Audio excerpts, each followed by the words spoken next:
Tools and Trails. It is day 5 of our Moab adventure.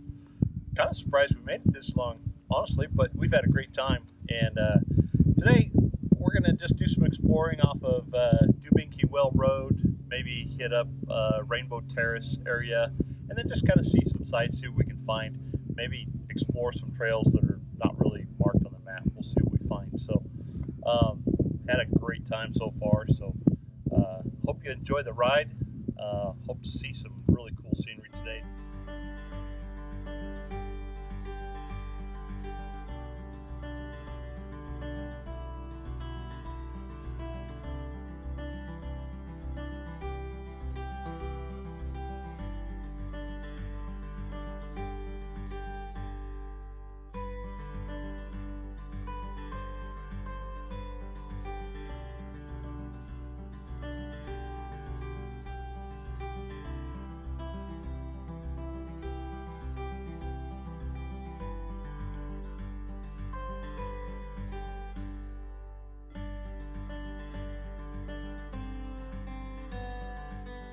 Well, after checking out the stacked rocks for a little bit, we were headed down the road to our next destination, the Dubinky Well and Windmill.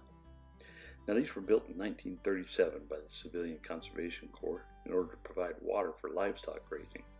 This was done to help spread out the livestock and relieve overgrazing on public lands in the area, which was a major goal in the drought-plagued 1930s as well as today. The rock and cement storage tank was added in 1939.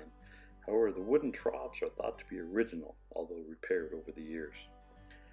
The 16-foot diameter windmill was necessitated by the 500-foot deep well, which was unusual for a range well in this area.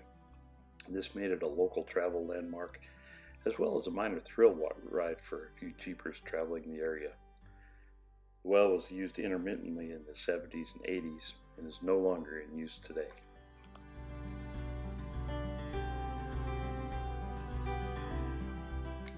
Next up was Delenbaugh Tunnel. This trail started out as a nice, fun little sandy trail, but it didn't take long before we started getting into some rocks. A little bit of challenge, but not too bad.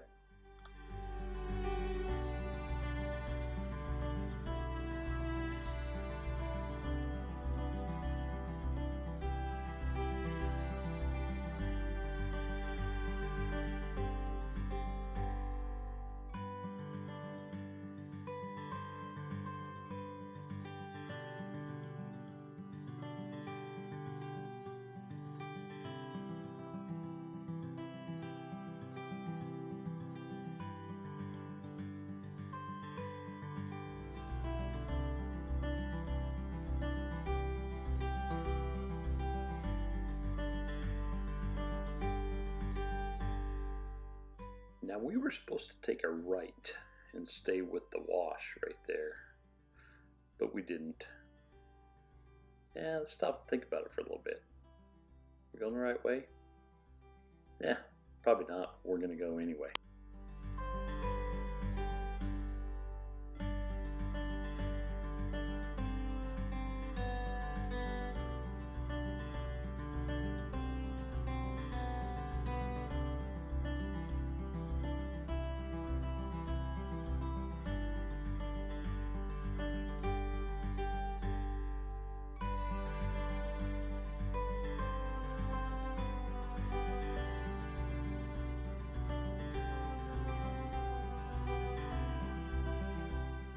It's actually turned out to be kind of a fun little trail, even though we were on it by mistake.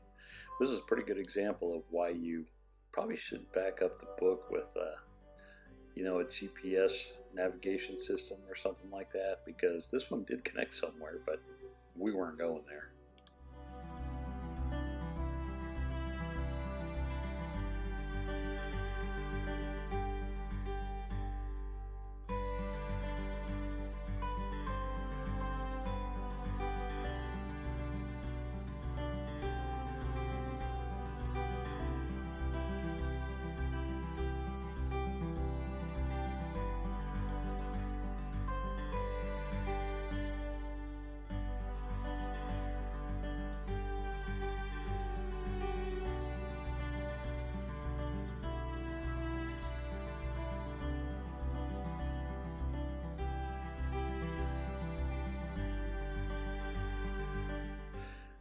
finally realized that we were heading the wrong direction, so back down. That's Tombstone Rock there in the distance. Kind of a cool little landmark.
Wow, this is pretty big.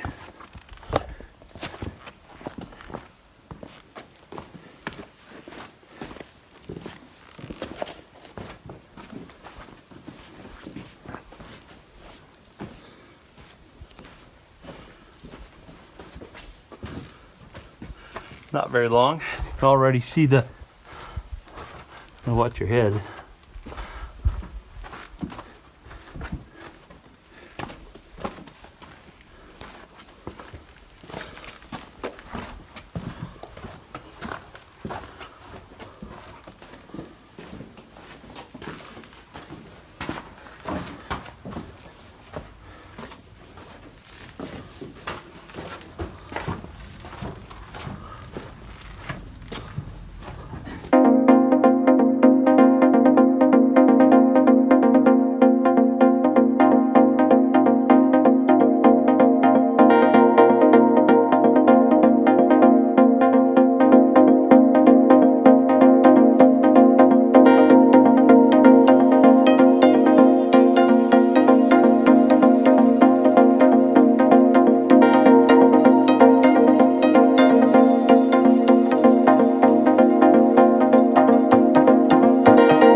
after working our way down off of the terrace, the trail turned into just a sandy, kind of wavy trail that just seemed to go on forever. But that was all right. We had great views in front of us.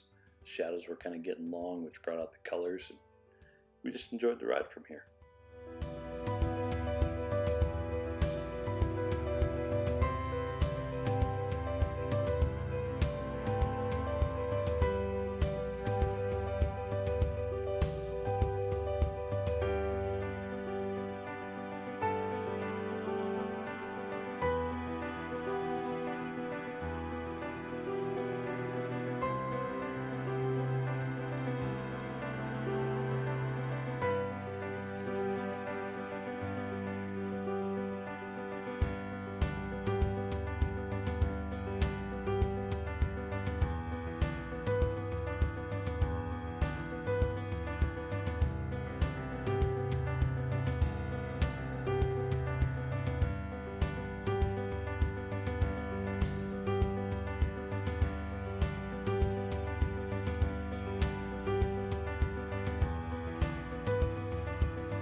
All right. Okay.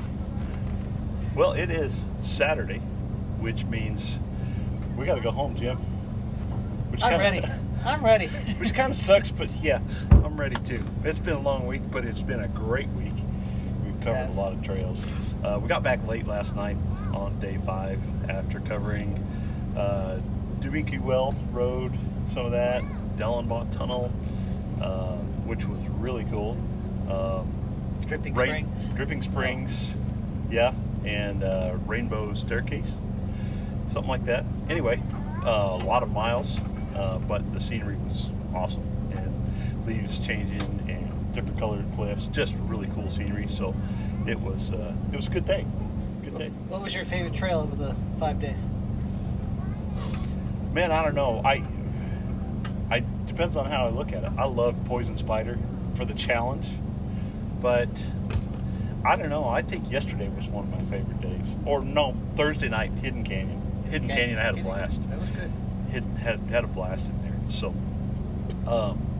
So we're loaded up, getting ready to head out. Got to air up the tires of the Jeeps and get things put away. Just a couple takeaways. The book. Make sure you buy the book. It's a planning tool, if nothing else. It kind of helps you go, but.